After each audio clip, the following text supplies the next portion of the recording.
수산물에 대해 수입을 금지하는 특별 조치를 내리는 것으로 결정했습니다. 관계장관 회의에 참석 부처는 외교부, 안행부, 해수부, 농림부, 식약처 그리고 원안위였습니다.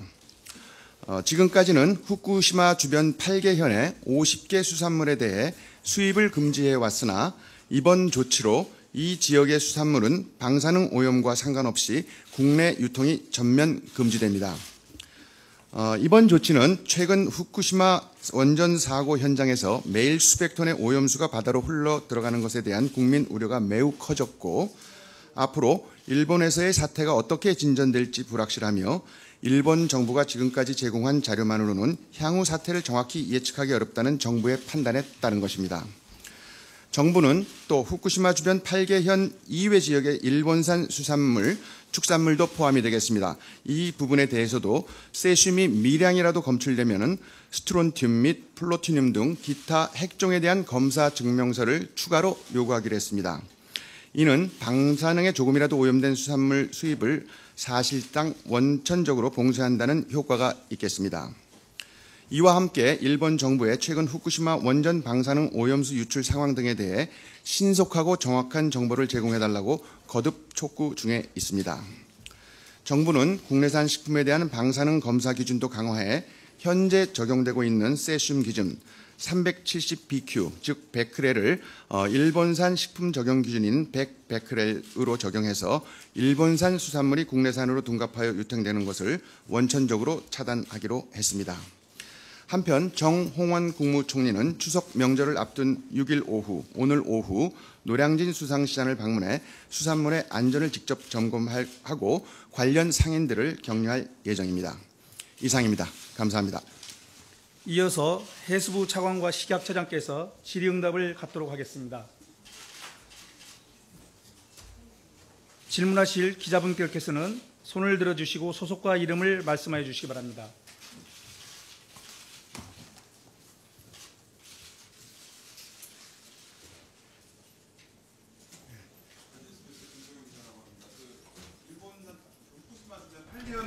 일본 수산물 전체에 대한 전면 수입이 안 됐습니다.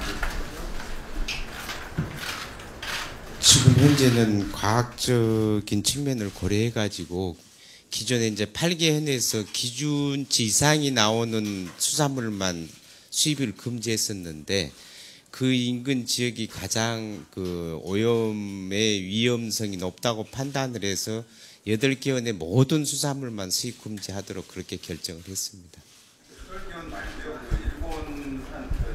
이렇게 나머지 지역 47개헌 중에 나머지 8개헌을 제외한 나머지 지역에서 들어온 거에 대해서는 우리가 이제 수입될 때마다 매번 방사능 정밀 검사를 합니다. 그래가지고 세슘이 검출이 되면 지금까지는 그냥 기준치 이하면 수입이 통관되도록 했는데 앞서 우리 홍보실장님이 설명을 드린 대로 조금이라도 나오면은 이제 스트론튬이나 플루토늄 등 기타 핵종에 대한 검사 증명서를 요구하기로 했습니다. 그러면은 통상 한 4 내지 6주가 걸리거든요.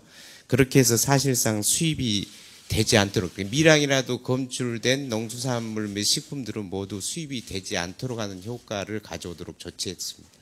제가 일본 47개 도현이 있는데 그중에서 이번 조치로 8개 현의 수산물은 전면 수입이 중단됩니다. 금지됩니다. 그 외에 8개 현의 경우에는 수산물을 한국에 수입하고자 할 때는 검사 증명서를 반드시 첨부하게 되어 있습니다. 그 외에 다른 현의 경우에는 원산지 증명서를 첨부하게 되어 있습니다. 그래서 그 일본에서 1차적으로 검사 증명서를 첨부했던 경우도 국내에서 다시 방사능 검사를 실시하고 있는 것이고요. 원산지 증명서를 첨부해 온 경우에는 당연히 다 방사능 검사를 실시를 합니다.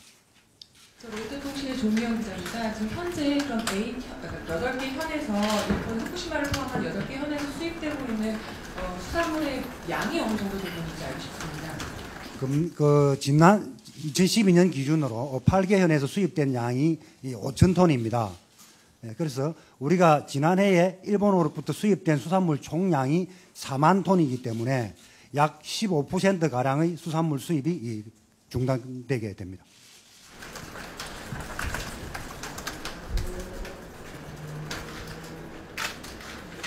KBS의 남성 기자입니다. 기존에도 이렇게 특정 지역에 대한 전면 수입 중단 조치가 있은 적이 있습니다. 과거에 이제 검역상 또는 검사상 문제가 되는 경우에는 있었습니다.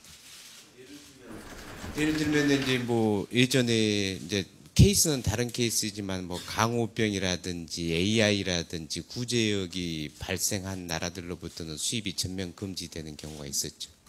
지금 현재도 그런 곳에서는 그 뭐 인수공통전염병 등 이렇게 우리나라 동식물이나 사람의 건강에 이해가 될 요소가 있는 질병이 있는 곳이나 위험 요소가 있는 곳에서 수입을 금지하는 경우들이 있습니다.